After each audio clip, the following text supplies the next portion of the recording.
Buenas tardes a todas y todos. Reciban un saludo del equipo de Ecodecisión. Estamos dando inicio a nuestro webinar relacionado a los temas de economía respecto a infraestructura verde. Y como Lorena les había comentado, desde el equipo moderador hemos planteado que este webinar sea de preguntas y respuestas para los panelistas que nos acompañan hoy. Entonces, bueno, primeramente les doy la bienvenida a Luis Acosta, que viene desde Perú, SUNAS, a Jenna Gami, que viene desde Washington con Forest Trends, a Max Carvajal, economista, y estamos también próximamente por conectarnos con Bert de Liebre, que es del FONAC de Ecuador. Entonces, iniciamos esta transmisión con una primera pregunta que fue enviada para el tema del diagnóstico hidrológico rápido. Por favor, me disculpan. Antes de eso, solamente una observación. Cuando ustedes nos envíen las preguntas a través de la plataforma, indíquenos a qué panelista está dirigida la pregunta. Al momento vamos a iniciar con una pregunta que va a ser resuelta por Luis, que se dice cómo priorizar las áreas de intervención que pueden generar impacto. Luis, continúa, por favor.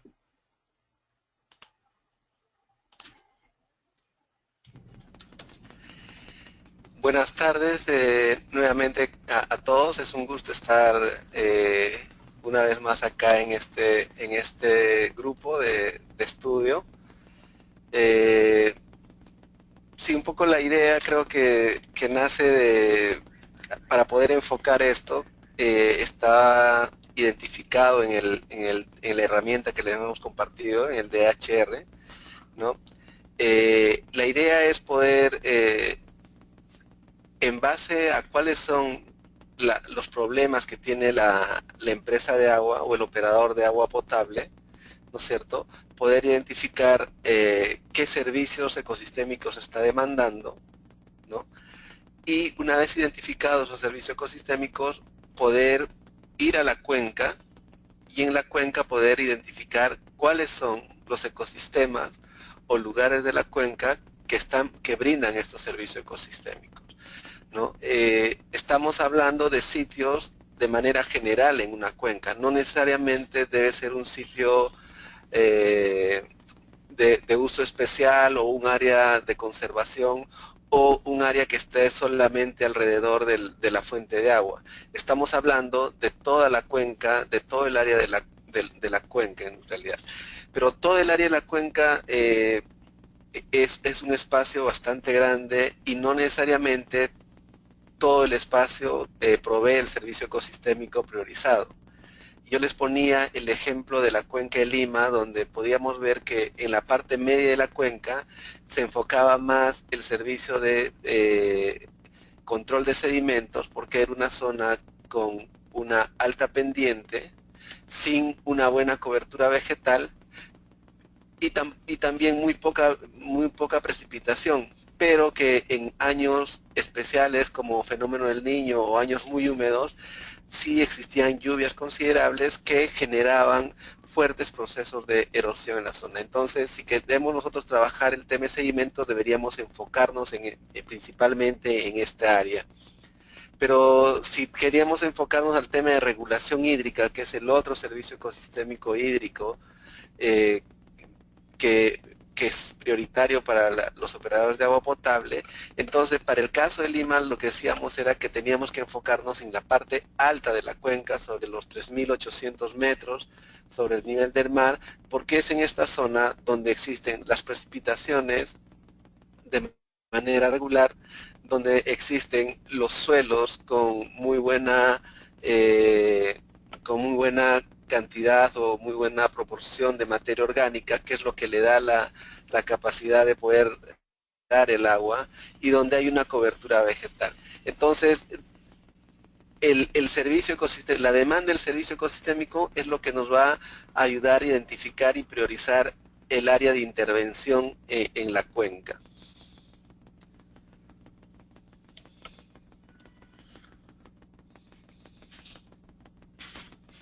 Listo, Luis, muchas gracias. ¿Alguna acotación adicional? Sí, estoy tratando de dar respuestas casi puntuales, poder atender la mayor cantidad de preguntas que puedan haber. Y en todo caso podemos seguir profundizando en la medida que haya el tiempo para esto. Listo. Continuamos con la siguiente pregunta dirigida a Jenna. Nos dice, ¿cuál es la mejor manera de seleccionar entre la metodología costo-beneficio y costo-efectividad? Obviamente dentro del tema hídrico. Jenna, por favor. Sí, muchas gracias.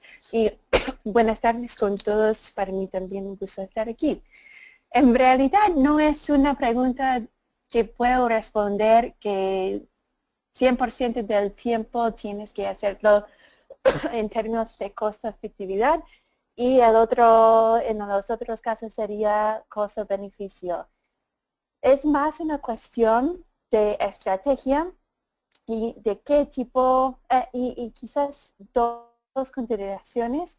Uno es cuál es la cuestión que en realidad está preguntando al cliente o la empresa de agua, en la mayoría de casos aquí. Es dirigido más, o la decisión que estamos tomando es más como en las manos de la empresa de agua o más en el regulador que quizás tiene una vista más social. Si estás tratando de convencer a un cliente que está más enfocado en minimizar sus costos de brindar un servicio de agua potable, sería más estratégico elegir el análisis de costo-efectividad.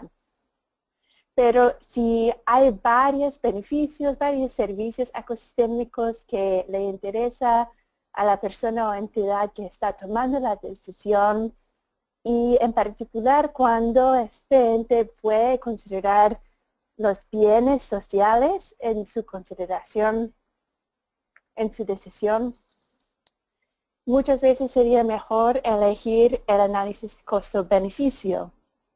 Otra consideración, entonces una de las consideraciones era esa cuestión estratégica en cuanto qué está pensando o qué está balanceando el ente encargado de la decisión que quieres informar.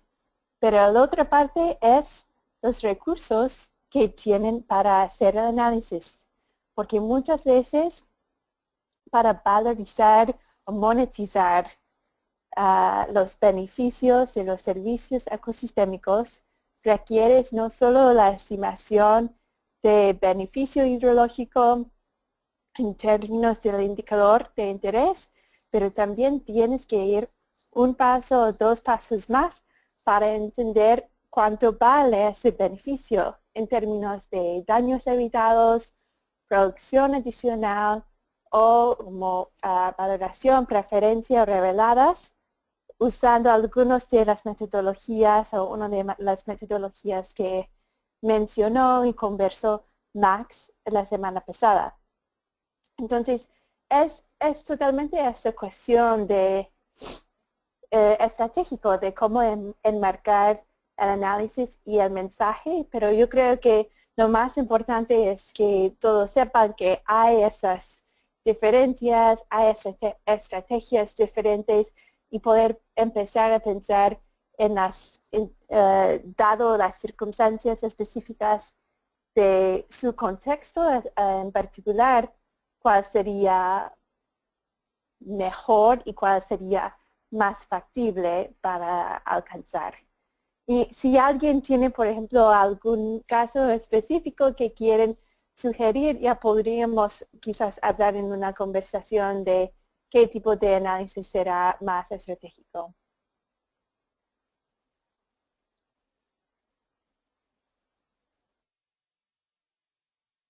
Listo, Jenna, te agradecemos mucho por tu explicación.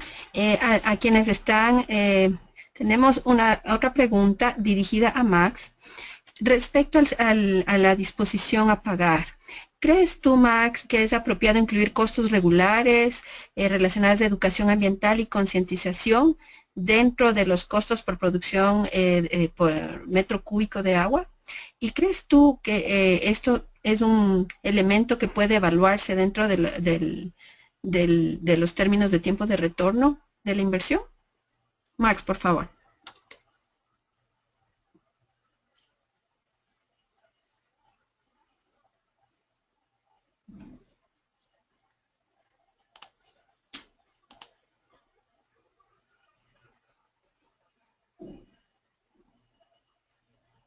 ¿Aló?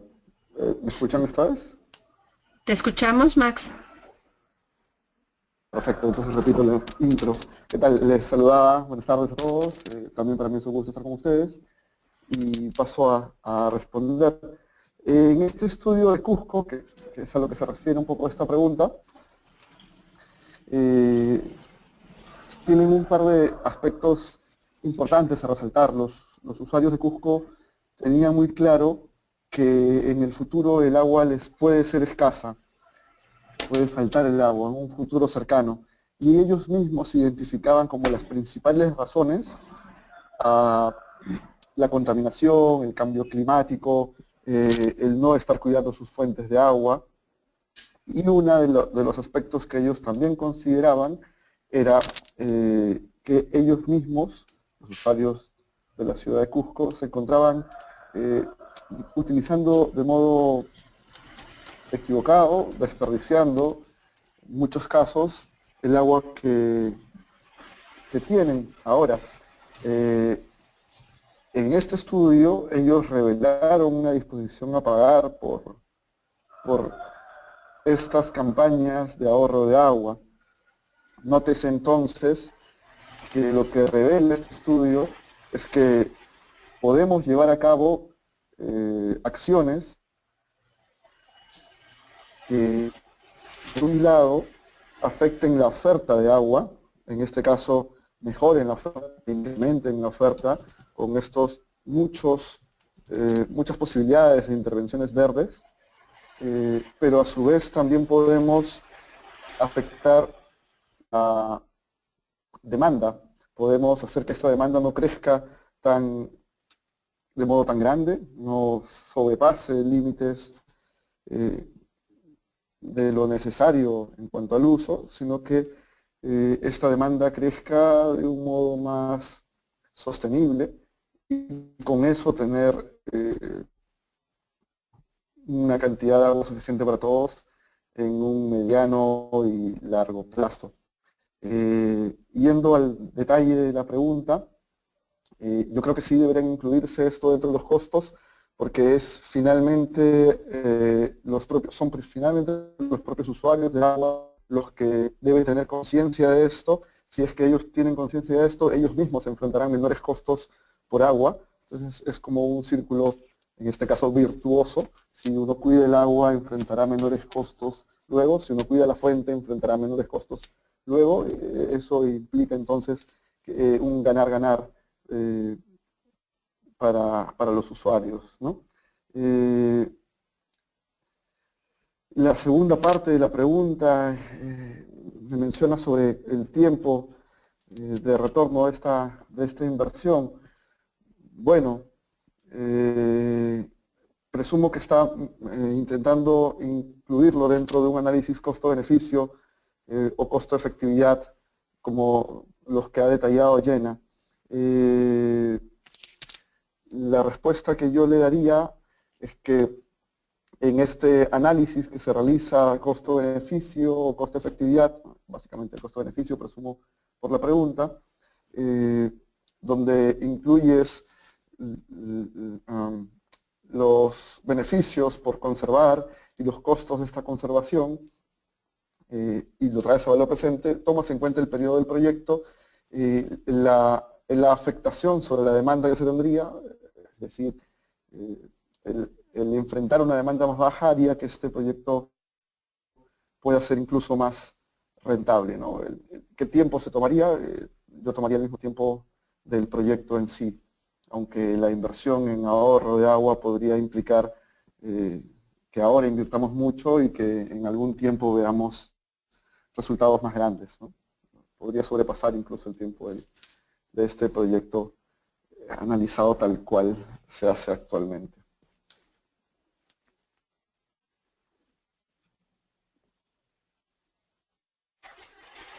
Muchas gracias, Max. Continuamos con una pregunta que viene desde Luis Gámez, Costa Rica. Él nos comenta que en Heredia, y se dirige a Bert y Jenna, ¿no? En Heredia nos comenta Luis Gámez que cuando hicieron el ejercicio de priorizar las áreas de inversión, utilizaron el estudio hidrológico. La acción más común para este es la de proteger el bosque y reforestar. Nos pregunta por qué en el estudio de intervenciones para Lima la restauración de bosque fue una opción que quedó excluida. Jenna, por favor.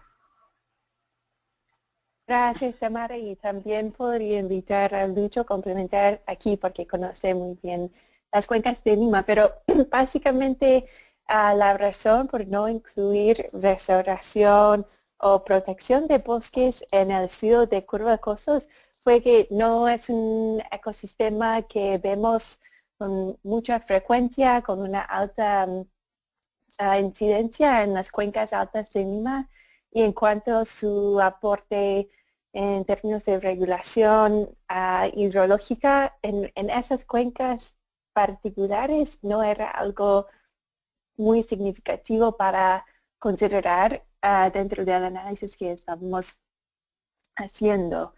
Una intervención que sí ha sido planteado bastante, que no incluimos en el estudio, era la forestación con especies exóticas, principalmente con pinos. Y hemos estado pensando, después de hacer ese análisis, que hubiera sido quizás valioso hacer ese análisis, aunque básicamente pensábamos que el impacto en términos de rendimiento en metros cúbicos en la estación seca será muy baja o quizás negativa por el hecho que las especies exóticas iban a crecer y usar más agua, que contribuir a proveer una cobertura vegetal natural que podría aumentar la capacidad de regular flujos. De nuevo, me gustaría invitar a Lucho que me corriges o agregas a esto, pero fue básicamente una función de las intervenciones que fueron planteadas y fueron más factibles con mayor escala potencial en las cuencas, y hicimos un poco una preanálisis sin números para excluir esta intervención en particular de forestación con pinos, porque ya según la experticia hidrológica pensábamos que no iba a resaltar un buen rendimiento en los términos del indicador hidrológico de interés.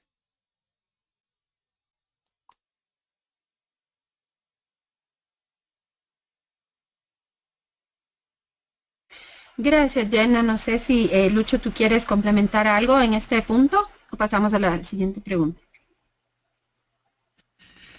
Sí, bueno, es exactamente lo que dice Jenna. Yo lo que podría complementar es un poco el sustento hidrológico, por qué es que no que se realiza estas decisiones. Lo primero que hay que tener en cuenta es que el ecosistema natural en las cuencas de Lima son unas zonas en la parte alta son de pastos andinos naturales, ¿no es cierto? Acá le conocemos como el lichu. El lichu es una especie de pastos que crece de forma natural en toda la parte alta de la cuenca, y hidrológicamente hablando esto es importante para nosotros. ¿Por qué? Porque en primer lugar este pasto tiene unas buenas raíces que tiene una función de airear bien el suelo, y de esa manera lo hace más permeable y le aumenta la capacidad de retención. Por otro lado, los pastos, los sichus, si ustedes ven algunas fotos de las punas o de las jalcas en Perú, van a ver por lo general que es de color amarillo. Es porque las hojas que tienen estos pastos son hojas concéntricas y las hojas exteriores son por lo general hojas muertas, hojas secas, que envuelven a las hojas verdes. Esta característica lo que hace es que estos evaporen o transpiren muy poca agua. Entonces son muy eficientes en el consumo de agua. Consumen muy poca agua y para su desarrollo fisiológico. ¿Y por qué es importante esto para nosotros? Porque en las cuencas donde estamos trabajando en Lima, las precipitaciones no son abundantes como imagino puedan ser en Heredia o en otros sitios donde predominan los bosques, ¿no? Las precipitaciones están en lo más 900 a 1000 milímetros por año, ¿no? Y entonces incluir o introducir especies forestales en estos ecosistemas que naturalmente no son de zona forestal, lo que estaríamos haciendo es incrementar la evapotranspiración en la cuenca y por lo tanto disminuir la disponibilidad de agua, el flujo de agua en la cuenca. Eso es un poco la razón por qué no introducimos especies forestales. Ahora, en algunos sitios, por ejemplo, tenemos en Cajamarca, hay un sitio que se llama Porcón, donde se ha introducido especies exóticas, como comentaba Yena, el pino pátula, principalmente en una comunidad. Y resulta que esta experiencia, que creo que son como 14.000 hectáreas reforestadas con pino, ha sido realmente exitosas en términos económicos, en términos de recuperación del servicio ecosistémico de regulación y en términos de biodiversidad. Pero, ¿por qué ha sido exitoso esto en Cajamarca? Porque las precipitaciones ahí sí son mucho mayores, casi llegando al doble de lo que es en Lima, y entonces hay agua, hay precipitaciones y por lo tanto pueden desarrollarse este tipo de especies forestales y además que benefician en la regulación porque Cajamarca era una zona eminentemente lechera con pastos y crianza intensiva de ganado, donde el ecosistema estaba muy degradado. Entonces la capacidad de regulación hídrica que tenía este ecosistema era prácticamente, se había perdido. Entonces al introducir las especies forestales, lo que ha generado es una recuperación de este servicio, ¿no? Pero eso es posible cuando hay agua y cuando hay condiciones. No entonces había hasta hace un tiempo decía el dicho, siembra un árbol para tener más agua, y ahora decimos, no necesariamente sembrando un árbol vas a tener más agua, sino que hay que saber dónde sembrar el árbol, qué árbol sembrar y para qué quieres sembrar el árbol. Esas son unas preguntas importantes que tenemos que hacernos para poder tener éxito en lo que estamos planteando con la reforestación.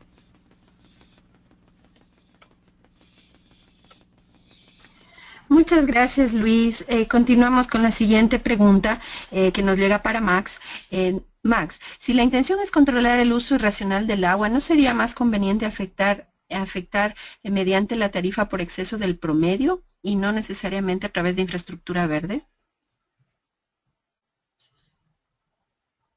Perfecto. Perfecto. Ya.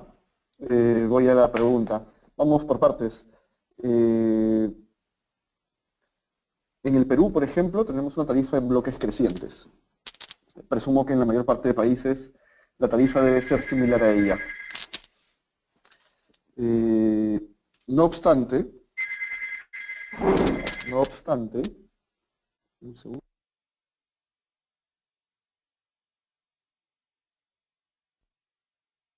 Vuelvo. Aló. Ya, decía, en el Perú tenemos una tarifa en bloques crecientes. Eso implica entonces que si uno consume una mayor cantidad, la tarifa es mayor. Para bloques más altos, es decir, para mayores consumos, la tarifa marginal es mayor. Para mayores consumos, la tarifa extra es cada vez mayor. Esto tiene sentido porque brinda incentivos a no consumir en exceso. No obstante, en algunos hogares podrías tener muchos individuos y el consumo de agua se encuentra muy relacionado al número de individuos en el hogar. Normalmente, el número de individuos en el hogar se encuentra relacionado a tu nivel de ingreso. Habitualmente, entonces, observamos familias con muchos individuos que son familias pobres en este hogar. Lo que quiero decir entonces es que un esquema en bloques crecientes que brinda señales a la demanda a no consumir en exceso, también puede generar un problema de desigualdad más marcado. En ese sentido, solo tratar de corregir el comportamiento de la demanda mediante tarifa puede tener algunos problemas. Asimismo, incluso estableciendo tarifas más altas para consumos más altos, podríamos no corregir el problema que queremos corregir, es decir, que la demanda no sea tan alta, ya que la elasticidad de la demanda de agua habitualmente en diversos estudios se encuentra que es pequeña, es decir, que la cantidad de agua consumida reacciona muy poco respecto a precios. Frente a ello, frente a estos dos aspectos, realizar campañas de ahorro de agua podría aportar a la solución. No ser la única solución, pero sí aportar a ella. Más aún cuando el consumo de agua que se realiza en muchos casos no lo pagas directamente. Por ejemplo, niños en un colegio. Los niños en el colegio no van a pagar por el agua que consumen dentro del colegio. Entonces podrían malgastarlo. Trabajadores en su empleo podrían consumir agua y no van a pagar directamente por ello. Entonces podrían también realizar un uso no tan eficiente. La respuesta en general entonces es que adicionalmente a otros instrumentos, como el de tarifa, el instrumento de concientizar, educar, etcétera, en el consumo de agua, es un instrumento que puede aportar a la solución.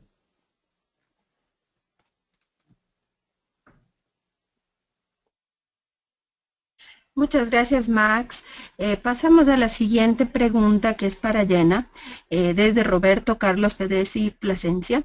Él nos pregunta, Jenna, ¿cómo priorizar en un contexto de recursos financieros limitados, cómo realizar la priorización de los proyectos de infraestructura verde? Si existe alguna metodología recomendada. Perfecto, muchas gracias, Tamara. Aquí perfectamente tenemos el análisis de costo-efectividad. Entonces, lo importante es definir al inicio qué es el indicador hidrológico que nos importa más, ¿no? Y podríamos decir, son metros cúbicos en el estiaje que nos interesa. Y nos gustaría elegir el portafolio de proyectos de infraestructura verde que tendrán mayor impacto para cubrir el déficit que tenemos en el estiaje. O podría ser que tenemos una excedencia de nitrógeno en el suministro de agua y nuestra meta es bajar esto. Entonces, habría que definir primero los indicadores o el indicador de beneficio hidrológico más importante desde el punto de vista de la empresa. Y segundo, tendría que identificar cuáles son las opciones de infraestructura verde que podría contribuir a esta meta hidrológica. Ahí tenemos básicamente la metodología del DHR. para cumplir un poco este paso.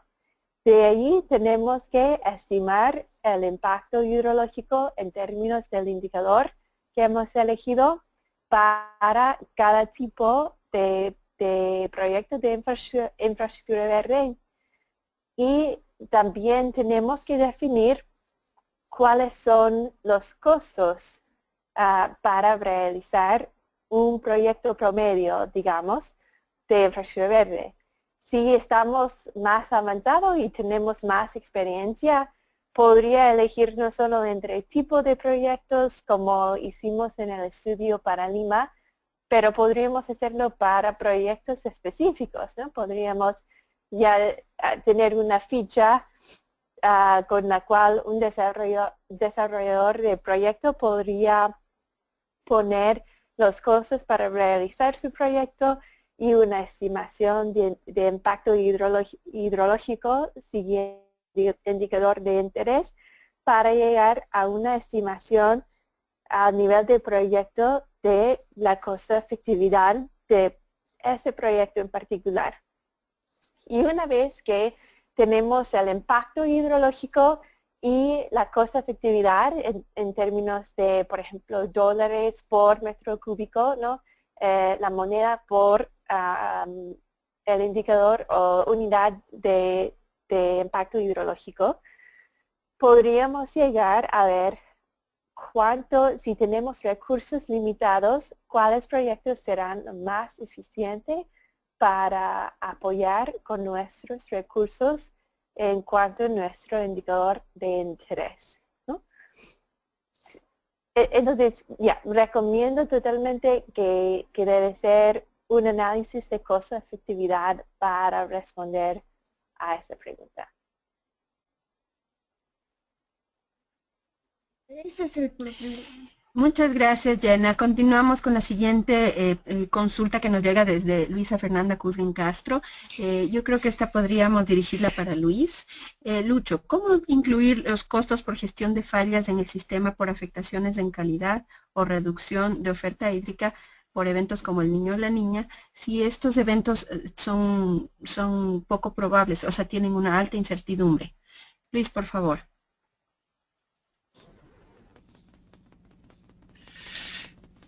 Sí, yo creo que acá hay dos enfoques que podríamos combinar y creo que combinan muy bien, ¿no? Uno es el tema de infraestructura verde, que es motivo del curso, ¿no? Y el otro, la gestión de riesgos. Y por lo general hay mucha sobreposición en estos dos aspectos. Es decir, que la infraestructura verde ayuda de alguna manera a mitigar efectos de fenómenos climáticos como el Niño o incluso efectos del impacto del cambio climático, ¿no? Entonces, el análisis de gestión de riesgos lo que ayuda es identificar cuáles son estos peligros a los que están expuestos los sistemas y cuáles son los riesgos que podría generar en una eventual presencia de estos peligros, ocurrencia de estos peligros. Y entonces ahí justo vemos que hay una sobreposición, como decíamos, en lo siguiente. Por ejemplo, cuando hay fenómeno del Niño en ciertas zonas, lo que pasa es que la precipitación se hace más intensa, ¿no? Y entonces lo que necesitamos es sistemas que amortigüen esa precipitación intensa y puedan regular mejor los flujos. Si no tenemos una buena infraestructura verde que regule estos flujos, lo que vamos a tener son eventos de avenidas o caudales extremos que van a causar daños en la infraestructura, ¿no? Entonces, desde ese punto de vista, lo que podamos hacer en infraestructura verde, de alguna manera puede ayudar a mitigar estos efectos de desastres, pero no necesariamente los elimina del todo, ¿no? hay estudios que dicen que la reforestación, por ejemplo, en las cuencas puede ayudar a soportar un poco eventos extremos de precipitación, pero si estos son muy fuertes o muy intensos, y tampoco ya no puede ser no puede ser controlado solamente por la forestación, ¿no? Y que el desastre puede generarse de todas maneras, pero sí ayuda a mitigarlos un poco. Entonces, desde estos dos puntos de vista o desde estos dos enfoques, a lo menos en el Perú estamos trabajando de manera conjunta, porque cuando nosotros desde SUNAS emitimos las resoluciones tarifarias a los operadores de agua para la conservación de sus fuentes de agua, ¿no es cierto? La forma como sale la resolución es que se destina determinado porcentaje de la tarifa para proyectos relacionados con los mecanismos de retribución por servicio de ecosistemas y acciones de adaptación al cambio climático o gestión de riesgo. Entonces, porque hay una sobreposición de la infraestructura verde que puede amortiguar, pero no necesariamente la infraestructura verde puede eliminar el riesgo, ¿no? Eso hay que tener claro también el concepto.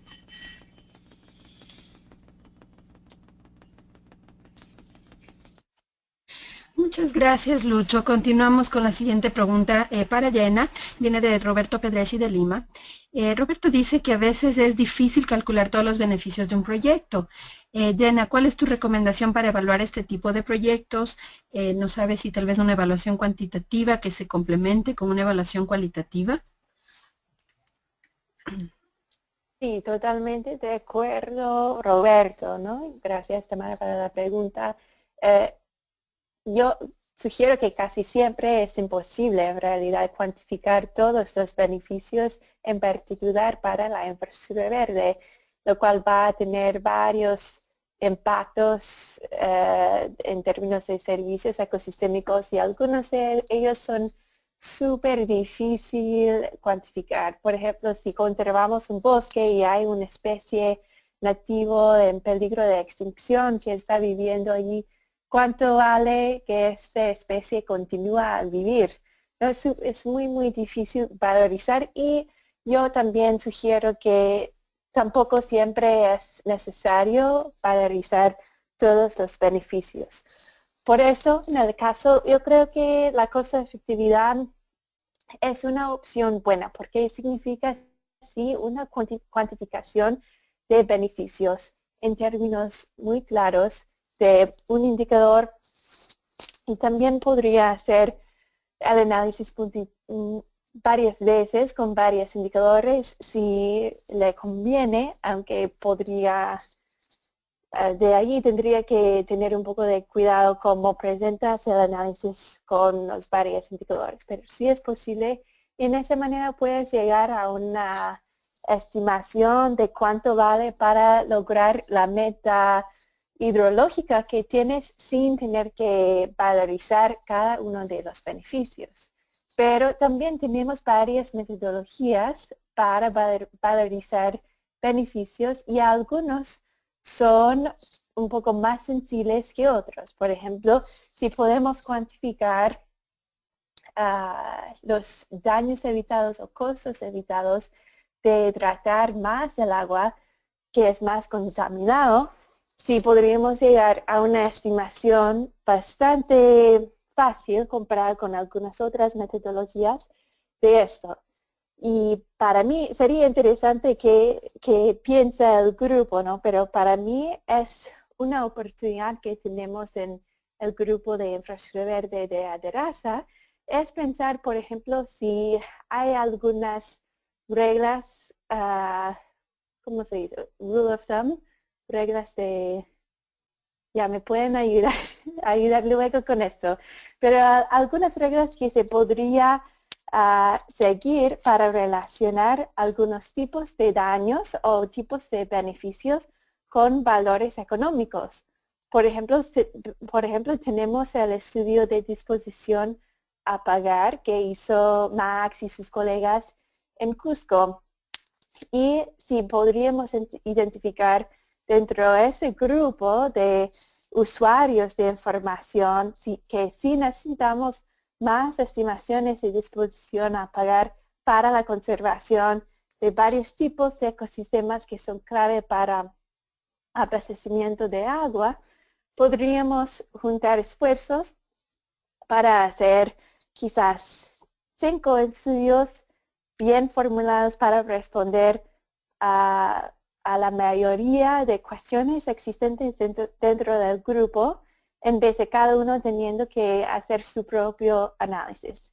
Entonces, ahora estoy hablando más como una persona que trabaja en una ONG que una persona dictando en el curso, pero sí creo que es importante resaltar que puede ser difícil y costoso desarrollar y implementar las metodologías necesarias para valorizar los beneficios, pero a la vez sí tenemos una oportunidad dentro de esta comunidad que estamos construyendo, en parte con este curso, para aprovechar algunas sinergias para reducir esos costos de valorización. Listo, Jenna, muchas gracias y aprovecho para dar la bienvenida a las personas que se han unido a este webinar durante la última media hora. Les comento que tenemos más o menos 41 personas asistiendo a este webinar. Continuamos con la siguiente pregunta que viene desde Lourdes Mindrow. Ella se dirige a Max, o digamos una pregunta que no tiene una persona específica, entonces le voy a pedir a Max primero que nos ayude respondiendo y después si alguien más del panel quiere complementar, por favor le pasan la palabra a Max. Lourdes nos pregunta si existen ratios de costos de inversión referenciales por medida de infraestructura verde y por ecosistema, o si tal vez todavía esta información es escasa y no se pueden extrapolar costos. Max, ¿quieres tú empezar, por favor? Hola, ¿qué tal? Yo creo que esa respuesta la tiene mucho más clara a partir del estudio de curva de costos que hicieron en Lima, Jenna y Lucho. Creo que ellos les podrían responder mucho más directamente. Listo, Lucho, por favor. Sí, gracias. En realidad no tenemos algo ya estandarizado con costos y con ratios de costos.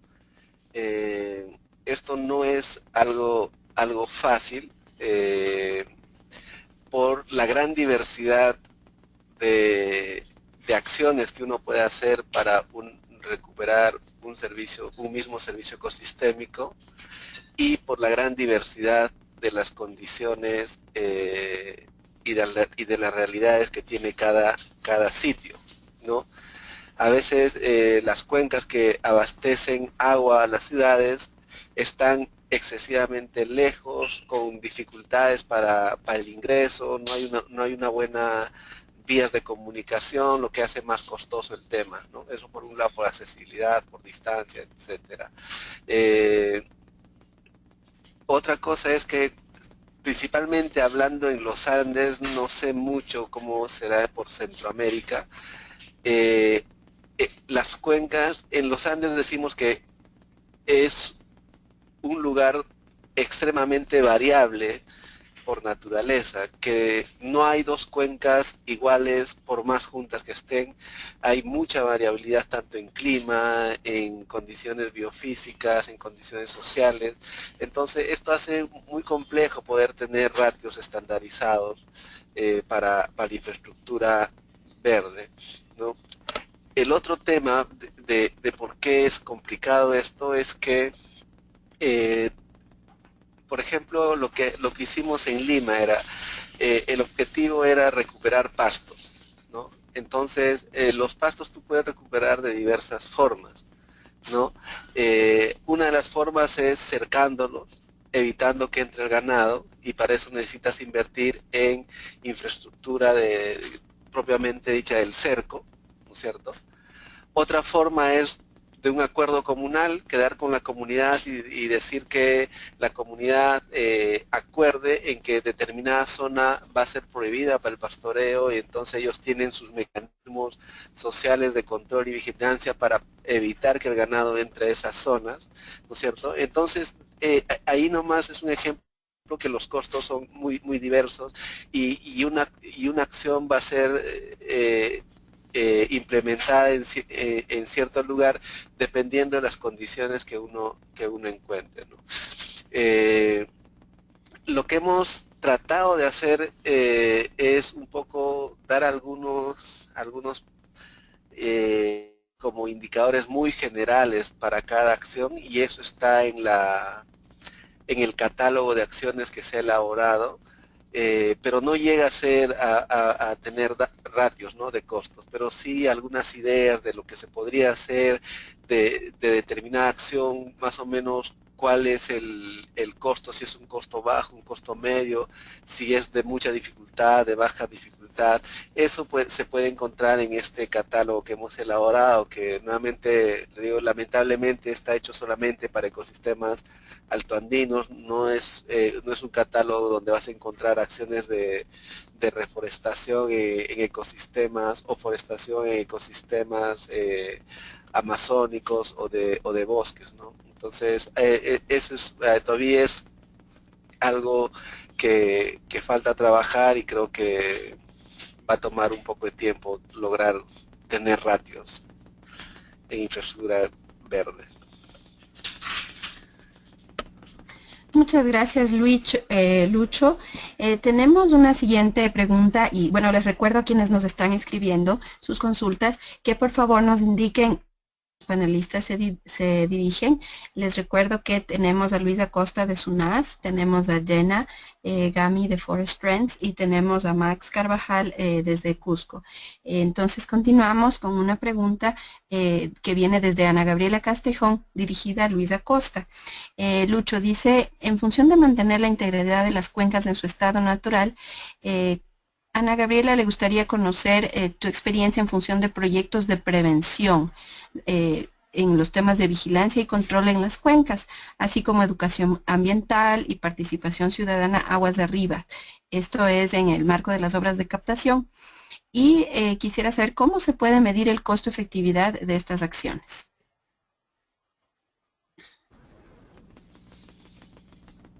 Muy bien, gracias. Nosotros trabajamos con dos principios en este tema de la conservación o la restauración de infraestructura verde. Un primer principio que decimos que es muy general creemos que es muy general para todo, es que es mucho más costo efectivo conservar un ecosistema que restaurarlo o recuperarlo, ¿no? En esa medida, cuando se ha venido trabajando con este principio, a lo que se ha ido, a lo que más o menos se ha direccionado, es por poder generar áreas de conservación de estas zonas de interés, ¿no?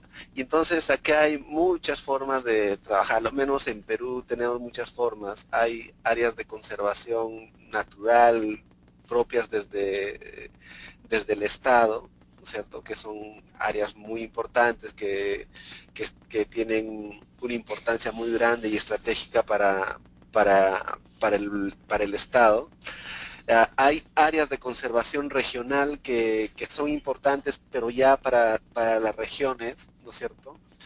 Pero también hay áreas de conservación privada, ¿no? Es decir, una comunidad campesina decide conservar cierta área y decide hacer que sea un área de conservación privada, porque eso va a generar beneficios hidrológicos o algún tipo de beneficio.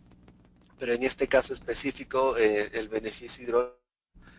Y la experiencia concreta que tenemos es ahí en Amazonas, en Perú, en una ciudad que se llama Chachapoyas, donde el agua de Chachapoyas viene de una cuenca que se llama la cuenca del río Tilacancha, y esta cuenca del río Tilacancha es usufructuada por dos comunidades campesinas, Entonces, la ciudad de Chachapoyas, con sus dirigentes y sus organizaciones, ha ido a trabajar con estas comunidades en la importancia de la cuenca Tila-Cancha como fuente de agua para la ciudad de Chachapoyas. Y lo que han llegado es a un acuerdo, al siguiente acuerdo, muy a grandes rasgos se los cuento, ¿no? Que la comunidad, las comunidades de Maino y Levanto, son estas dos comunidades, lo que han hecho es generar un área de conservación privada de la cuenca del río Tila-Cancha, ¿no es cierto?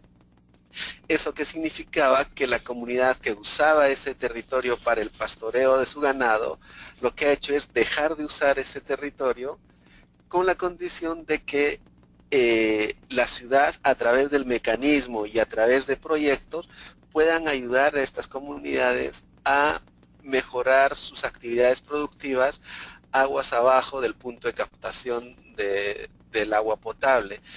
¿Y en qué consistía? En mejorar los sistemas de riego para poder sembrar pastos como la alfalfa que puedan ser alimentos para el ganado, en mejorar su actividad agrícola, que básicamente papas y hortalizas, que el mercado es la misma ciudad de Chachapoyas, y entonces en ese tipo de acuerdos se ha llegado a trabajar este esquema de conservación del área natural, ¿no? Entiendo que también hay experiencias en otros sitios, en Ecuador, bueno, lamentablemente todavía no llega a ver, pero él podría contar que hay experiencias de que las empresas de agua o los usuarios pueden comprar áreas áreas estratégicas para el servicio para el servicio ecosistémico hídrico en la parte alta de la cuenca, las compran y las hacen zonas de protección privadas que son administradas por las empresas de agua o por los fondos que están trabajando estos temas, ¿no?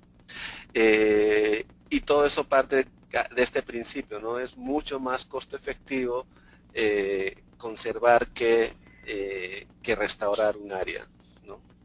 Y cuando estamos, y aprovecho esto, cuando nosotros tenemos justo en esta decisión de pocos recursos y tenemos que priorizar zonas, lo que hacemos es basarnos en este principio de la costo efectividad de conservar lo que está conservado. Sería lo primero que haríamos en un escenario de escasez de recursos económicos, ¿no? Muchísimas gracias, Luis. Continuamos con una siguiente pregunta también para Lucho. Viene desde Saúl Eric Alire Benavides. Saúl comenta que de las lecturas que hemos enviado durante el transcurso de este módulo, se conoce un poco más sobre las experiencias en Cusco. Y la consulta es si al día de hoy existe ya una evaluación del impacto y si esta fue de acuerdo a lo esperado. Y tal vez le pediría también a Max que complemente esto, por favor.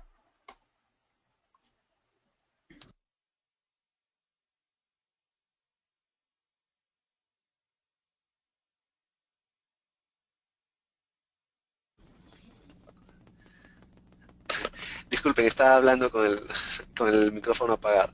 Lo que decía es, el proyecto en Cusco tiene una duración de 5 años, ¿no es cierto? Y hay varias etapas en el proceso.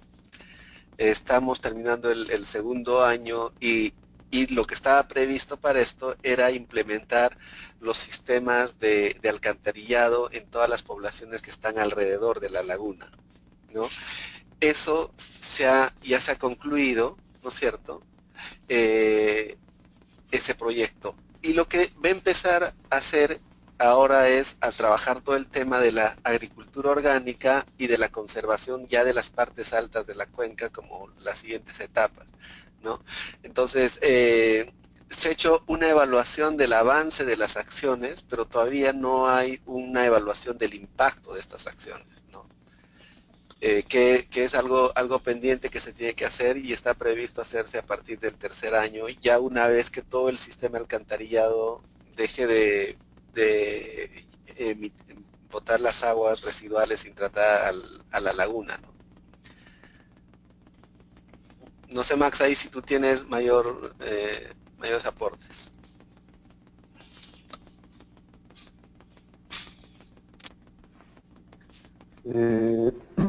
Básicamente lo mismo, recién esto está en proceso, aún no se ha hecho una evaluación de impacto ex post.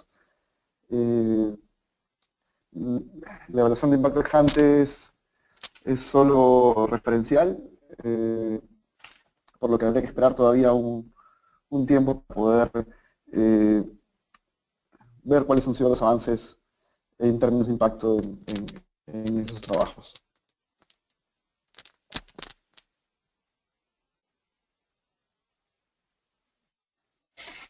Max y Lucho, muchas gracias.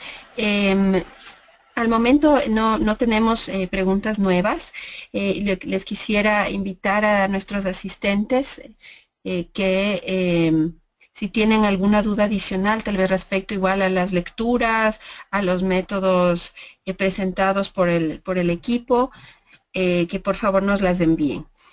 Me acaban de llegar dos preguntas más, muchas gracias. Desde Luisa Cusgen Castro, desde Colombia, nos pregunta ¿cuál es el rango de tiempo mínimo y máximo en el cual se debería desarrollar un proyecto de infraestructura verde para que este tenga una tasa interna de retorno interesante? Jenna, ¿nos puedes ayudar por favor?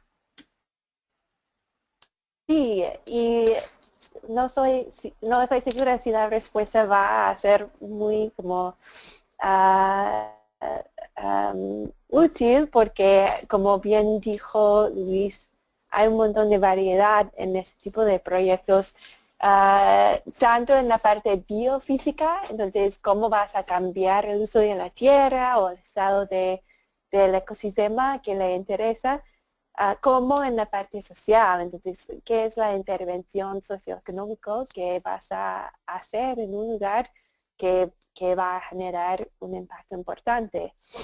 Y además, cuando pensamos en esta cuestión de cuánto tiempo debe demorar en el desarrollo del proyecto para tener un retorno interesante, depende mucho, no solo del tiempo de desarrollar o en el costo, pero en qué hubiera pasado si no habíamos intervenido en ese proyecto específicamente.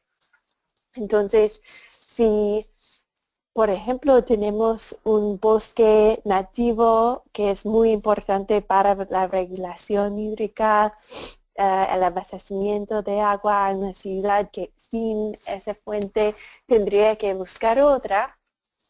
Y la alternativa es, sin el proyecto, los usuarios de tierra van a deforestar esa área y tener un suelo sin cualquier tipo de cobertura vegetal. Ya podemos decir quizás esa diferencia será significativo. Y que la conservación, que como bien dijo Lucho, también va a costar mucho menos que la restauración de un ecosistema y va a tener muchos mayores impactos hidrológicos o beneficios hidrológicos que son mucho más seguros con la conservación que en el caso de restauración o recuperación. Ya podemos estimar que tendríamos un retorno de inversión alta en este tipo de proyecto, pero en otros, dependiendo en qué hubiera pasado o cuánto costaría para evitar una deforestación o para impulsar la reforestación, es muy difícil decir, en particular cuando estamos hablando de toda la región. Pero es por eso justamente, precisamente, que tenemos esa tarea esta semana, que creo que circulamos al fin del módulo anterior, que pide a ustedes identificar algunas intervenciones verdes posibles, el impacto hidrológico que piensan que va a impactar positivamente esta intervención verde y los costos específicos. Lo que nos falta en esto es una estimación de impacto hidrológico que depende mucho de las metodologías disponibles a ustedes en sus propias regiones para llegar. pero es más a través de conocer cuáles son las opciones biofísicas, dentro de ellos cuáles son las experiencias en las cuencas trabajando con los usuarios de tierra, cuál tipo de intervención socioeconómica será factible, que en realidad va a cambiar el uso de la tierra o el ecosistema en la dirección que queremos, cuánto cuesta ese tipo de intervención. Y es solo a través de haciendo esas preguntas y conociendo bien su propio contexto que van a poder decir en rangos o rastros generales un poco cuánto tiempo, cómo afecta el tiempo de desarrollar un proyecto, por ejemplo, el costo inicial para arrancarlo. Porque sí, es tan variable que en realidad creo que no hay una respuesta singular a esta pregunta, aunque es una buenísima pregunta. Gracias, Jenna. Sabemos lo complicada que puede ser una pregunta de este tipo y Lucho creo que nos comenta que tiene un ejemplo que tal vez puede ser útil para ilustrar esta pregunta. Lucho, si te doy la palabra, por favor. Sí, totalmente de acuerdo con Jenna. Solo quería poner un ejemplo porque justo ayer conversábamos al respecto sobre los tiempos de cuánto debe durar un proyecto para ver los beneficios y ver, evaluarlos, ¿no? Entonces, habían dos casos, ¿no? Estábamos trabajando el mismo servicio ecosistémico hídrico, era el de regulación hídrica, y en uno de los casos el ecosistema estaba degradado en la parte de solamente la cobertura vegetal, pero el suelo orgánico estaba todavía no sufría procesos de erosión, estaba bien el suelo orgánico, proceso de degradación de la cobertura vegetal, y entonces ahí cuando se interviene, cuando se hace la intervención en recuperar la cobertura vegetal, el impacto también es mucho más rápido. Es esperar en promedio, según la literatura y también lo que conversamos con la gente que maneja este tipo de ecosistemas, principalmente en las punas o los pastos altoandinos, lo que nos dice que en 3 o 4 años la cobertura vegetal se recupera muy bien, ¿no es cierto? Y eso quiere decir también que fortalece sus raíces y empieza a oxigenar y airear el suelo, y por lo tanto empieza, habiendo el suelo, que es el principal elemento que se encarga de la regulación, entonces en ese tiempo ya se recupera muy buena parte del servicio ecosistémico de regulación. Pero también por el otro lado había una cuenca donde prácticamente todo el suelo orgánico se había perdido. La situación de degradación era tal que ya no había suelo orgánico y obviamente tampoco había cobertura. Entonces ese proceso iba a ser mucho más largo, mucho más complicado de poder recuperar el servicio de regulación.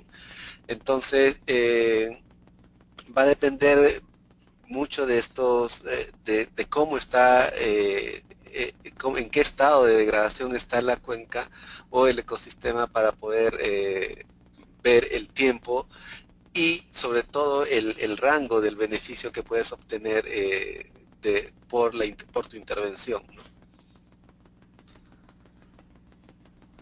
Listo, Luis, te agradezco mucho por ese ejemplo. Pasamos a la siguiente pregunta desde Lourdes Reinate Villanueva para Jenna. Dice, ¿cuáles son los indicadores hidrológicos más utilizados para un análisis costo-efectividad en proyectos de infraestructura verde? Jenna, por favor. Sí, con gusto. Entonces, básicamente tenemos, por ejemplo, metro cúbico de agua y muchas veces vamos a tener una perspectiva temporal también en eso. Entonces sería, como dije antes, algo como metros cúbicos en estiaje. Otro que viene más por el lado de calidad podría incluir toneladas de sedimentos, podría incluir kilogramos de nitrógeno u otros contaminantes. Y eso creo que básicamente cubriría un montón del tipo de impacto hidrológico que vamos a buscar en ese sector de agua potable, aunque en algunos casos, por ejemplo, hay algunos casos de Estados Unidos donde están más enfocados por temas básicamente dirigidos por regulaciones, están más enfocados en temperatura del agua y manejar el impacto de, por ejemplo, aguas residuales y su impacto en cambiar la temperatura del agua. Entonces, también se puede medir el impacto de la infraestructura verde, por ejemplo, a raíz de la sombra, en un indicador que es grados de temperatura. Pero básicamente creo que podríamos cubrir la mayoría de intereses con metros cúbicos de agua o con las medidas de contaminantes específicos de interés.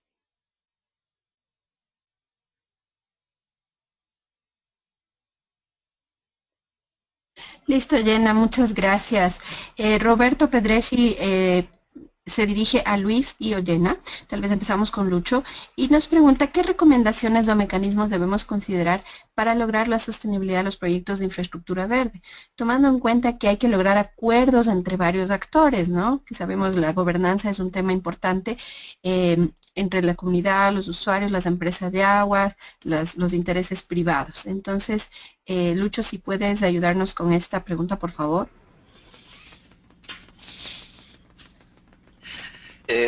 Sí, de repente, sí es una pregunta complicada, pero de repente, desde la experiencia que se va desarrollando en Perú, podemos poner o dar algunas ideas de la sostenibilidad. Básicamente, la sostenibilidad de una acción de infraestructura verde, nosotros estamos trabajando a partir de la participación del operador de agua, del operador de agua potable, que la sostenibilidad se dé a partir del mecanismo de retribución. Nosotros cuando estamos hablando de que se ha incluido en la tarifa el mecanismo de retribución por servicios ecosistémicos, estamos hablando que es un flujo de dinero que va a entrar constantemente al operador de agua potable y que va a estar destinado a la infraestructura, a la infraestructura verde. En un primer inicio puede ser la inversión para recuperar la infraestructura y luego como ya una especie de pago por servicios ecosistémicos propiamente dicha para mantener la infraestructura, ¿no? Pero esto es solamente enfocado en la acción, pero el problema del agua es mucho más complejo, como bien lo plantea la persona que ha hecho la pregunta, ¿no? En la cuenca hay muchos actores, hay muchos usuarios, ¿no es cierto? Y por lo general el problema de la conservación en toda la cuenca siempre es muy grande para todo lo que pueda hacer, se pueda conservar desde la tarifa de agua. Entonces, nosotros estamos viendo que por lo general el aporte a través de la tarifa es un monto muy pequeño respecto a la necesidad que hay de conservación en toda la cuenca. Pero lo que también vemos que este mecanismo es muy importante en lo siguiente. Para poder diseñar e implementar un mecanismo de retribución por servicios ecosistémicos, se requiere formar como un grupo impulsor o un comité de gestión, ¿no? Donde participan las autoridades locales, ¿no es cierto?, relacionadas con autoridades, con los gobiernos locales, autoridades locales que administran el recurso, el agua, como acá tenemos la Autoridad Nacional del Agua, los gobiernos regionales, los representantes de la empresa de agua, representantes de ONGs, entonces con la finalidad de poder conversar y ayudar a la priorización de acciones en la cuenca. Pero este proceso de juntar a estas personas a conversar sobre algo muy puntual que es la conservación, ¿no es cierto?, también va generando espacios de diálogo y de intercambio para conversar otros aspectos diferentes relacionados con la gestión del agua, ¿no es cierto? Esto hemos visto mucho en Tarapoto, en Moyobamba, en el mismo Ayacucho, en el mismo Abancay, que son ciudades donde se han ido implementando estos mecanismos, ¿no? En donde se convocaban a las reuniones para conversar, oye, ¿qué acciones vamos a implementar en tal sitio? ¿No es cierto? Ese era el objetivo de la reunión, pero ya que estaban todos reunidos, empezaban a conversar otros problemas relacionados con el agua y que posiblemente se necesitaba solamente una coordinación para solucionar ciertos problemas, ¿no? Y entonces ya empieza a haber como un espacio de diálogo y concertación de diferentes actores relacionados a la problemática de la cuenca, ¿no?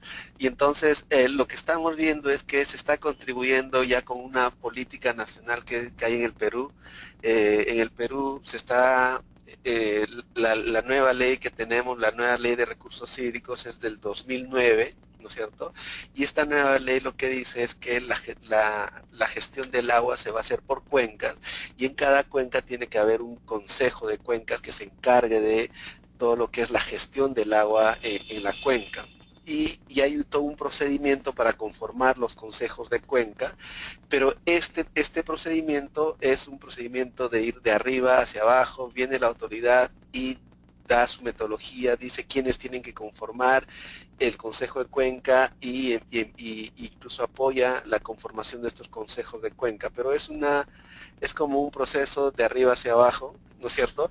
Y lo del mecanismo más bien es un proceso de abajo hacia arriba que está contribuyendo con ese proceso y en algún momento se van a tener que encontrar estos dos procesos y poder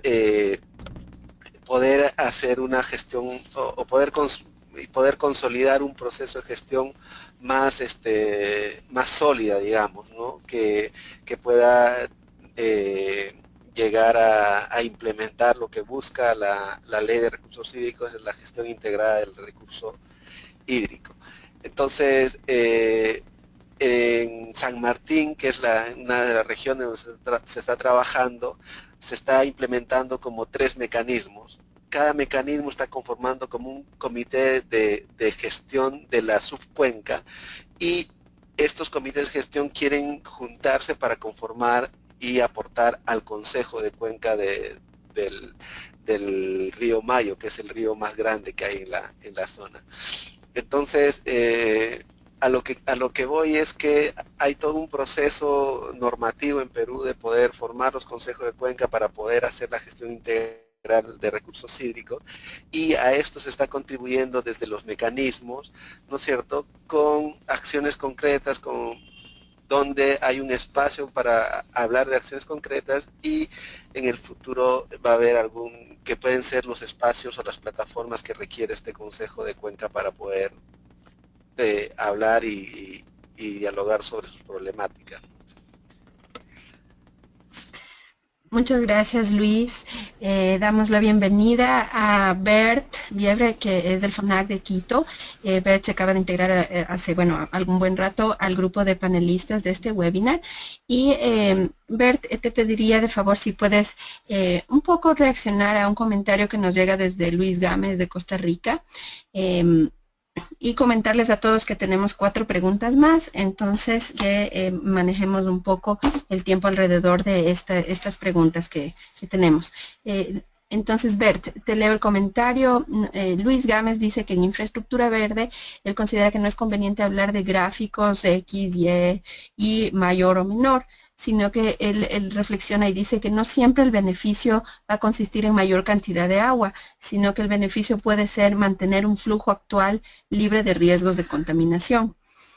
Luis Gámez dice que entonces se debe considerar, aparte de aquellos costos convencionales de operación y mantenimiento, la dimensión de los costos evitados. y que él considera esto es algo fundamental para entender correctamente la infraestructura verde.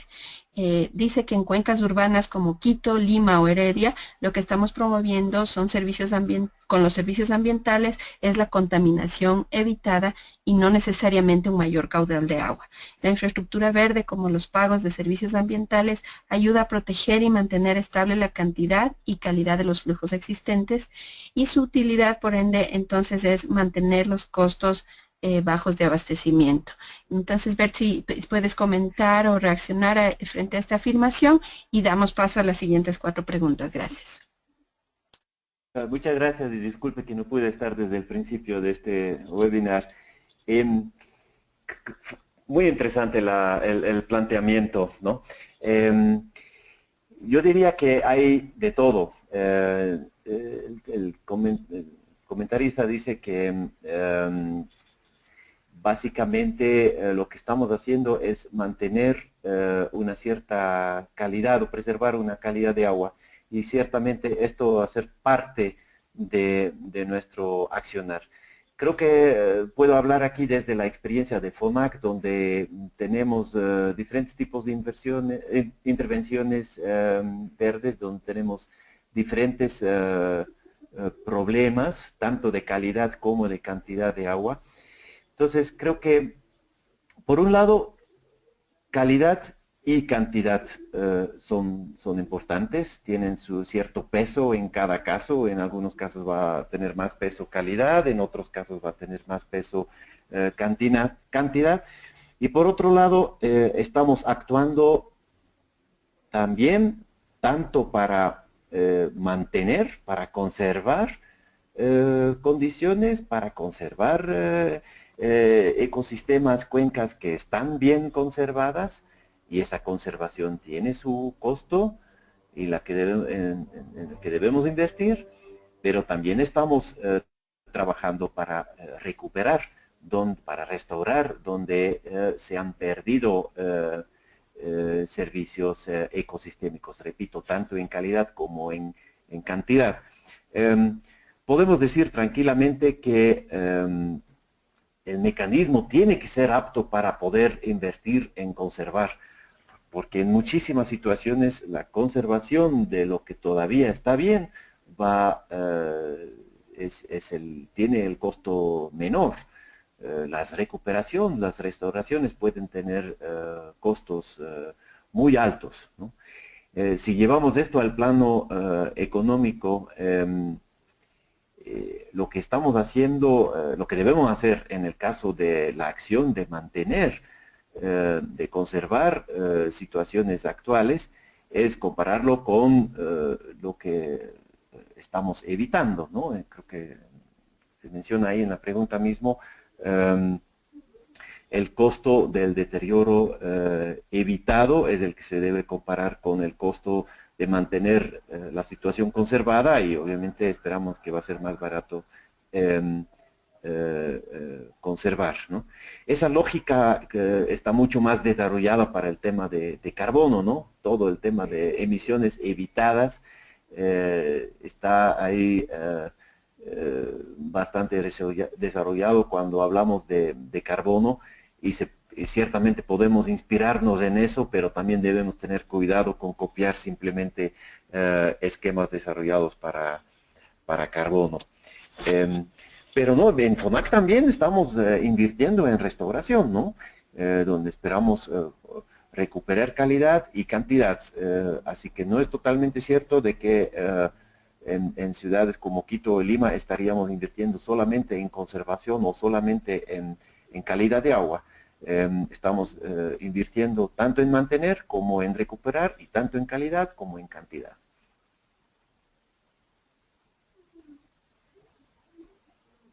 Muchas gracias, Bert. Pasamos a una pregunta que nos llega desde Lourdes, de Perú. Ella comenta, se dirige a Lucho básicamente, y dice que en el Perú los esfuerzos están articulados entre MINAM, SUNAS, las DPS y el MEF. Y dice que por favor si puedes tú comentar la estrategia y o las dificultades a la hora de hacer estos proyectos de infraestructura verde. Su interés radica en conocer los niveles de institucionalidad de infraestructura verde en la coyuntura de un cambio de gobierno que se viene en Perú. Lucho, por favor.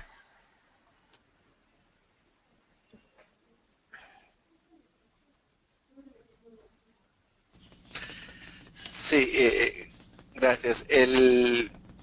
Lo que se ha venido trabajando, yo creo que el éxito y el avance que se ha logrado en poder implementar estos mecanismos de atribución por servicios ecosistémicos es que ha habido, es que se ha cumplido uno de los principios de la gestión integrada de los recursos hídricos, ¿no? Es que tanto la SUNAS como MINAM, Vivienda, el Ministerio de Economía y Finanzas han podido sentarse a la mesa a conversar sobre estos temas y a llegar a acuerdos, ¿no? Acuerdos y resultados concretos como la generación de nueva normatividad para promover y apoyar estos procesos, incluir nuevas normas dentro ya de las normas específicas de cada sector. Entonces, creo que ha sido fundamental este trabajo articulado entre los diferentes sectores para poder avanzar y generar el espacio para poder implementar este proceso.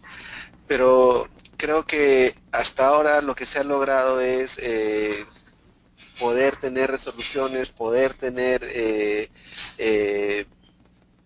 operadores de agua interesados y participando dentro de un proceso local con diferentes organizaciones. Se tienen proyectos elaborados, se tienen algunos proyectos ya que se están implementando, otros que están en proceso de elaboración, ¿no? Entonces, se están implementando los sistemas de monitoreo para poder evaluar el impacto. Entonces, creo que se tiene como un proceso sólido que puede, yo particularmente veo con mucho optimismo ante este cambio de gobierno, que es un proceso que ha llamado la atención en muchos sitios y que creo que el gobierno que entre va a poderlo retomar, porque es algo que sí está generando ciertos precedentes a nivel nacional y también internacional. Esto por algunos temas que veo en la participación de presidentes UNAS o los ministros del Ministerio del Ambiente, participando en varios procesos internacionales, compartiendo esta experiencia. Entonces creo que es un proceso sólido que creo que va a ser retomado y por el siguiente gobierno.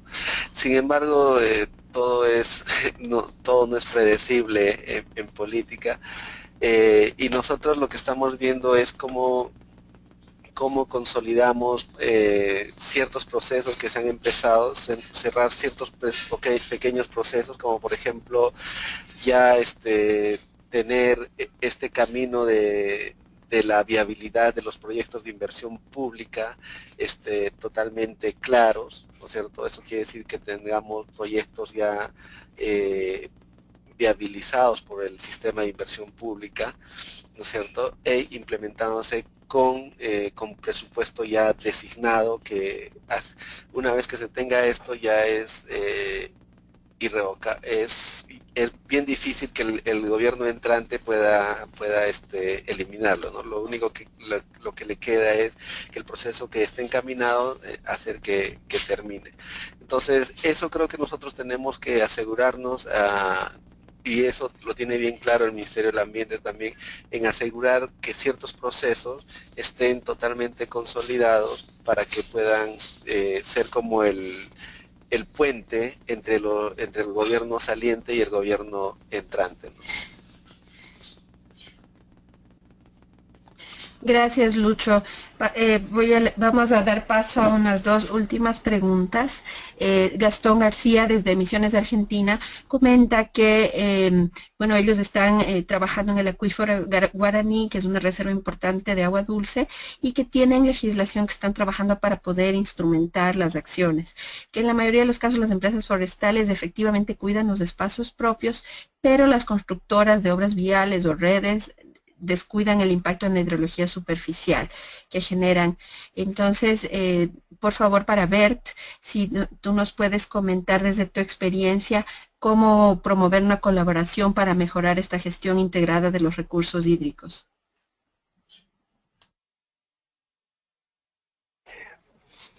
Bueno, no, primero tal vez desde el punto de vista técnico, las acciones para recuperar un servicio o mantener un servicio ecosistémico que podríamos estar llamando en este caso recarga de acuíferos, es un reto técnico bastante fuerte, ¿no? Entiendo que el acuífero de Guaraní está bastante estudiado, sin embargo es todavía más complicado que en otros casos encontrar las acciones más eficientes, más efectivas para una recarga y uso sostenible desde este acuífero. Entonces es posible que nos encontremos con cierta polémica, ¿no? Hablando por ejemplo con empresas forestales, de que encontremos cierta polémica sobre cuál es la acción efectiva y que bueno, que por ahí alguien puede decir, no, pero esa es la acción que más le conviene a esta empresa y no es la que más le conviene al acuífero, y por ahí podemos tener diferencias de opiniones incluso en la parte técnica porque no conocemos del todo estos procesos esos procesos hidrológicos relevantes para esta recarga. Yo creo que tenemos, puedo hacer referencia a un tema más cercano, digamos, para mí en términos de ecosistemas. También encontramos bastantes empresas forestales en los páramos, en zonas altas, y con un buen diálogo me parece que se puede llegar a situaciones ganar-ganar, ¿no? Win-win. Si queremos confrontar de entrada, seguro que vamos a lograr una confrontación. Si vamos con el ánimo de encontrar una situación ganar-ganar, no creo que está garantizado, pero sí creo que es probable que podamos llegar con un cierto portafolio de acciones que realmente obtienen esto, ¿no? Que las diferentes partes involucradas ganan. Creo que esa actitud es muy importante. Muchas gracias, Bert. Pasamos a la última pregunta que nos llega desde Perú, Iván Rodríguez. Él nos comenta que según lo que hemos conversado y lo expuesto por ustedes, panelistas, del día de hoy, no existen ratios de valores costo-beneficio uniformes para las cuencas altoandinas y que por ende se podría decir que la ejecución del PIP Verdes aún tienen un largo camino por andar, tomando en cuenta que en algunos casos estos serán implementados por empresas públicas sujetas a la normatividad del SNIP. Me disculpan que no me sé la terminología de Perú. Entonces, Lucho, no sé si tú puedes un poco reaccionar frente a este comentario.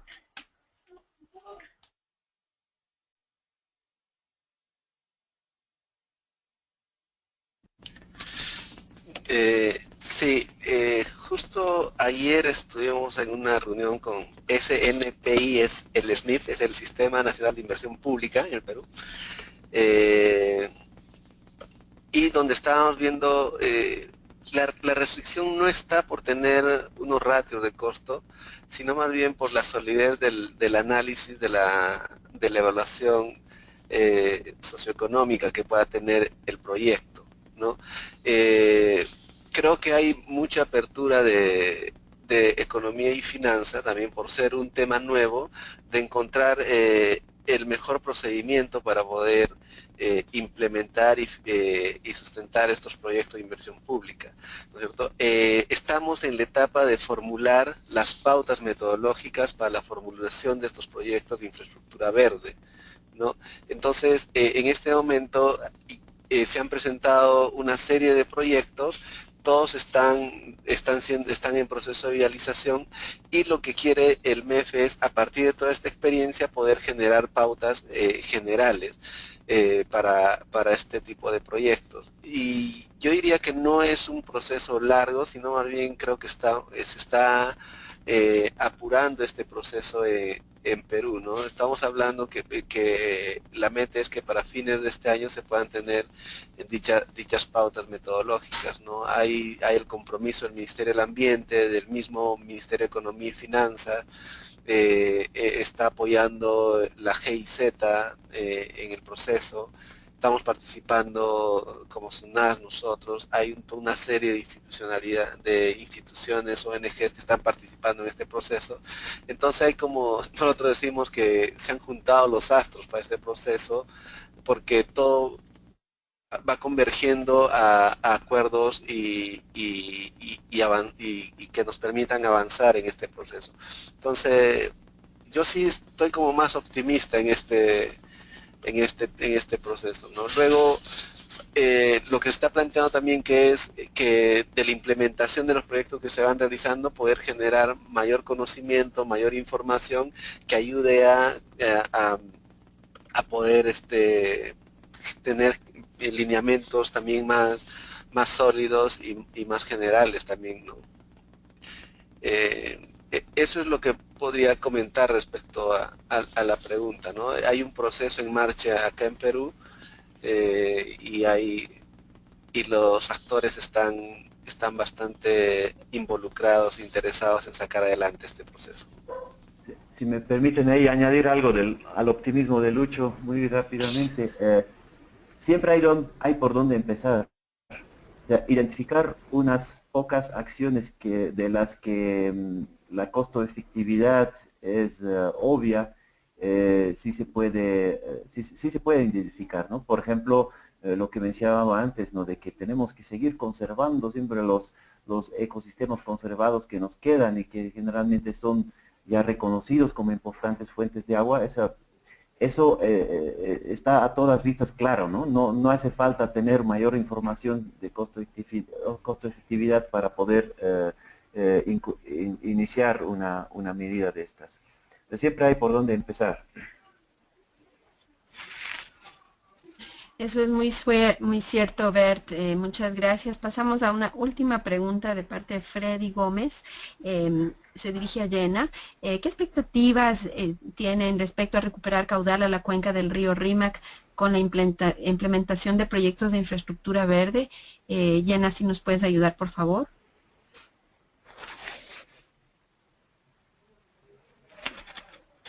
Hola, sí, puedo tratar.